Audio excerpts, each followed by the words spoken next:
સાવરકુંડલામાં રસોઈ બનાવતી વખતે ગેસ સિલિન્ડર ફાટ્યો, ગેરેજવાળા જોશી દાદા ગંભીર રીતે દાઝ્યા। નાગનાથ સોસાયટીમાં પ્રચંડ ધડાકો, ઇન્ડિયન ગેસનો બાટલો ફાટતા આખું ઘર ભડભડ સળગ્યું। આગમાં ઘરવખરી બળીને ખાખ। ફાયર બ્રિગેડ અને પીજીવીસીએલની ટીમ ઘટના સ્થળે પહોંચી મોટું નુકસાન અટકાવ્યું। સાવરકુંડલાની શાંત ગણાતી નાગનાથ સોસાયટીમાં આજે બપોરના ધડાકાના અવાજથી ગુંજી ઉઠી હતી।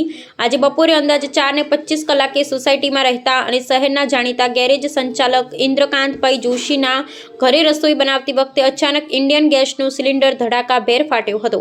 આ ઘટના એટલી ભયાનક હતી કે તેનો અવાજ દૂર સુધી સંભળાયો હતો ને આસપાસના લોકોમાં અફરાતફરી મચી ગઈ હતી। જાનમાલનું નુકસાન। આ ગંભીર દુર્ઘટનામાં ઇન્દ્રકાંતભાઈ જોશી દાદા ગંભીર રીતે ઇજાગ્રસ્ત થયા છે।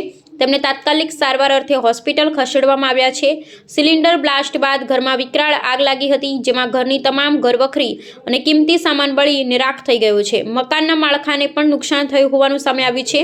તંત્રની કામગીરી। ઘટનાની જાણ થતાં સાવરકુંડલા નગરપાલિકા ફાયર બ્રિગેડનો કાફલો ઘટના સ્થળે દોડી ગયો હતો અને ભારે જહેમત બાદ આગ પર કાબૂ મેળવ્યો હતો।